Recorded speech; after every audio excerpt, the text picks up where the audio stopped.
नमस्कार, मैं विशाल। एक बार फिर से आप सभी का स्वागत है।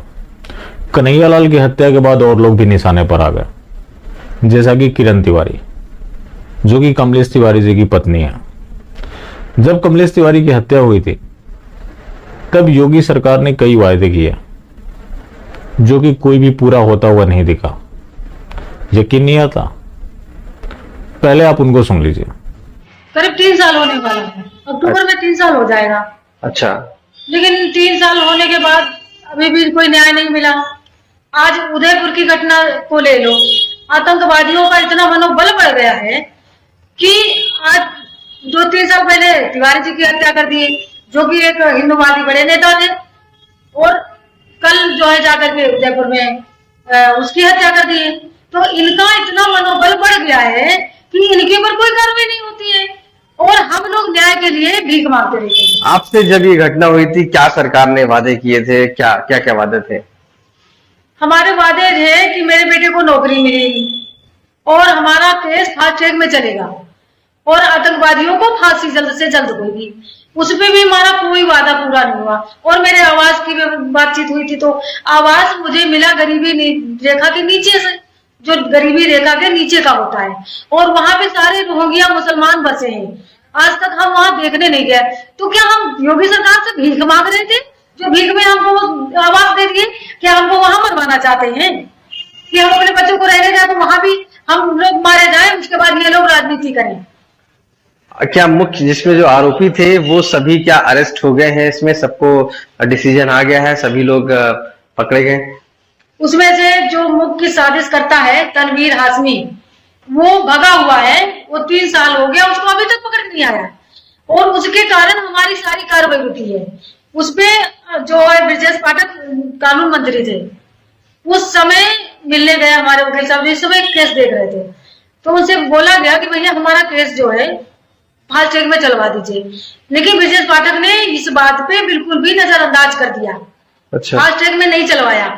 उसके बाद मेरा केस लखनऊ में लोअर कोर्ट में चल रहा था, तो उस अभियुक्तों के कहने पे दिल्ली में सुप्रीम कोर्ट में जाके एप्लीकेशन लगा के और हमारा यहाँ का केस ट्रांसफर हो गया इलाहाबाद। किसने करवाया ट्रांसफर? ये ट्रांसफर करवाया मर्डर करने वाले जो आरोपी है वो लोगों ने करवाया है।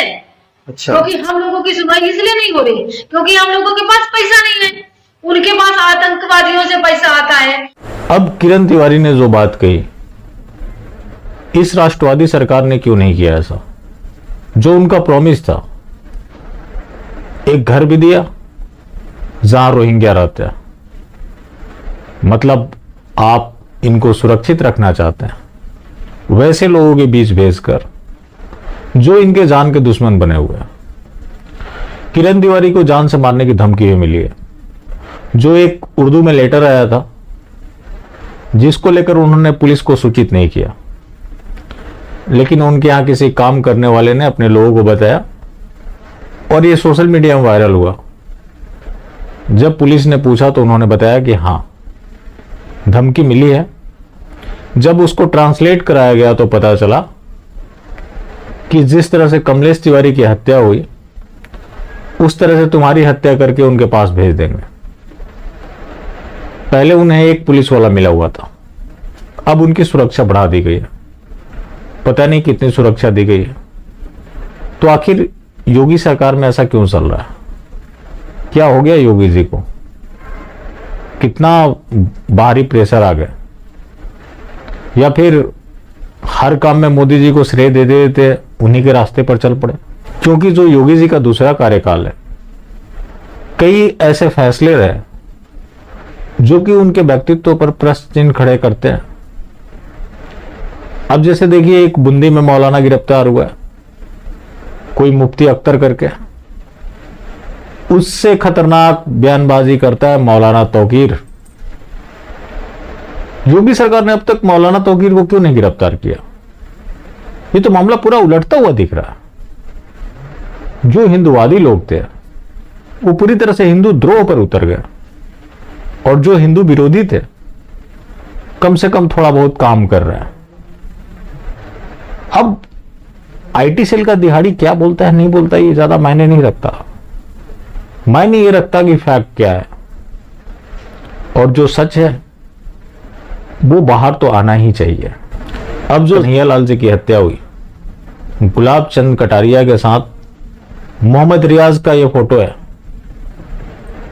तो आखिर ये सबका साथ सबका विकास की गाड़ी कहां तक पहुंच चुकी है? पहले तो इन लोगों ने दावा किया कि हम पढ़े लिखे लोगों को जोड़ रहे हैं, खूब पैसे लुटाए, आज भी इनका लुटाना जारी है।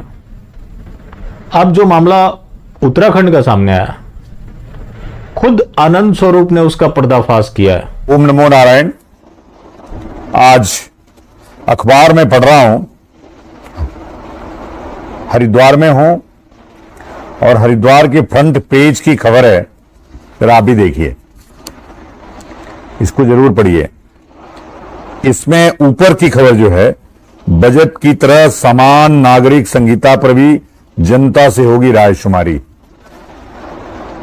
पहली खबर।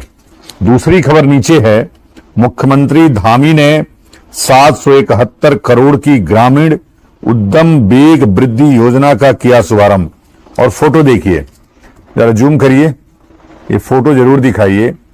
ये फोटो में ये लाभार्थी कौन है जरा देखिए, उनकी दाढ़ी और टोपी देखिए। सूचना विभाग ने जो फोटो जारी किया है, लाभार्थी उत्तराखंड में किसको दिखाया जा रहा है?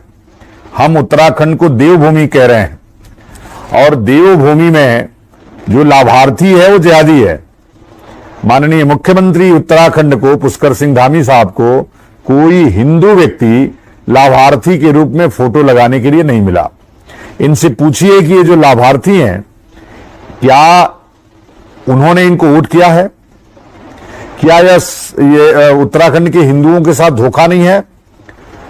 दूसरा धोखा यह है कि आपने कहा अब रायशुमारी होगी, जबकि आपके घोषणा पत्र के टॉप एजेंडे में था रायशुमारी होगी।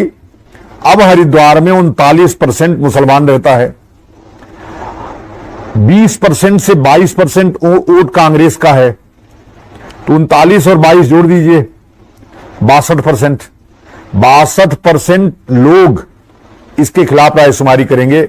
वो कभी नहीं चाहेंगे कि समान नागरिक संहिता बने। चूंकि उनको मुस्लिम वोट चाहिए था, अब तो आपको भी मुस्लिम वोट चाहिए, तो ये बेचारे हिंदू तो ठगे गए। तो ये अखबार की 3 खबरें आज हमको झकझोर दी हैं। एक खबर और है पौड़ी गढ़वाल से।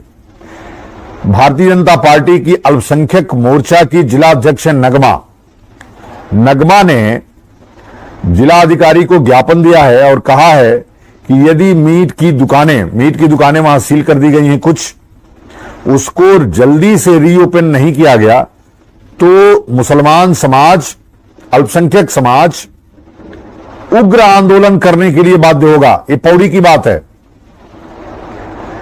यह जो उत्तराखंड की भारतीय जनता पार्टी सरकार है, कांग्रेस से भी बदतर होती जा रही है। इन्होंने पूरे उत्तराखंड को सर पे उठा लिया कि हम जा रहे हैं वेरिफिकेशन ड्राइव चलाने। वेरिफिकेशन ड्राइव चला, क्या हुआ, कैसे हुआ, क्या नहीं हुआ? आज भी रोहिंग्याओं की संख्या वैसी ही है। वो सब्जी की दुकान खोले हुए हैं, मीट की दुकान खोले हुए हैं, उनके पास चाकू छुरे हैं, उनके पास हथियार है, बारूद है, लेकिन उत्तराखंड के मुख्यमंत्री उनको ही लाभार्थी बनाने में लगे हुए हैं। मेरा हाथ जोड़ के प्रार्थना है हिंदुओं से कि अपने हक के लिए खड़े होइए, सड़कों पे आइए। कोई व्यक्ति, कोई सरकार, संविधान से चलने वाली सरकारें कभी हिंदुत्व की और उसके संस्कृति और संस्कारों की रक्षा नहीं कर सकती हैं। तो मैं ये आहत शब्दों से आपसे कह रहा हूं, लेकिन काली सेना ने तय किया है कि यह उत्तराखंड देवभूमि है और यहां पे गैर हिंदुओं का प्रवेश पूरी तरह से वर्जित करेंगे। कम से कम हिमालय हमारा देवालय है, अपने देवालय में हम किसी की भी प्रवेश की स्वीकृति नहीं देंगे। ओम नमो नारायण, जय हिंदुराज। तो देखिए यूसीसी के आड़ में कितना बड़ा खेल चल रहा है, और कई इनकी योजनाओं को आप उठाकर देखें, जहां फोटो किनके होते हैं, उन मुजाहिदों के होते हैं। ऐसा क्यों है? क्योंकि इन लोगों ने हिंदुओं को टेकन फॉर ग्रांटेड ले लिया है कि ये जाएंगे तो कहां जाएंगे। इतना होने के बाद भी एक समुदाय है जो पूछने जरूर चला आता है कि हमारे पास विकल्प क्या है। तो जब षड्यंत्र चल रहा है, उस षड्यंत्र के बाद भी विकल्प क्या है? तो उस षड्यंत्र में भारी वृद्धि होगी, जैसा कि इस जुमलावादी सरकार ने किया। अब बात होती है हिंदू सड़क पर क्यों नहीं निकलता? कुछ मास्टर स्ट्रोकवादी जिहादी यहां भी पूछने चले आते हैं कि सड़क पर क्यों नहीं उतरते। भाई कौन ऐसा आदमी हो जो बिना सड़क पे चले अपना जीवन यापन कर ले? जैसे कि वो सड़क पर लड़ रहा है, जब सड़क पर लड़ रहा है तो उनको आकर यहां कमेंट करने की क्या जरूरत है? यहां मैसेज करने की क्या जरूरत है? क्या वो सड़क पर लड़ रहा है तो हमने कभी उनके ऊपर सवाल उठाया है? या किसी भी सड़क के ऊपर काम करने वाले व्यक्ति के ऊपर मैंने कभी सवाल उठाया हो? या मैंने चाटुकार और गद्दार हिंदुओं के अलावा किसी के ऊपर सवाल उठाया हो? कभी आप दिखा नहीं सकते। हां, चाटुकारों और गद्दारों को जरूर मैं एक्सपोज करता हूं और करता रहूंगा। अब जिस स्ट्रीट पावर की बात होती है, गुरुग्राम में लोग निकले थे कन्हैयालाल को समर्थन करने के लिए। 80 लोगों के खिलाफ FIR दर्ज हो गया। खट्टर की सरकार है, बीजेपी के ही है, कैसे उनके खिलाफ FIR दर्ज हो गया? कैसे उन लोगों को बुक कर लिया गया? इसका जवाब है इन दिहाड़ी वालों के पास। लेकिन दिहाड़ी वाले सिर्फ बकवास करते हैं।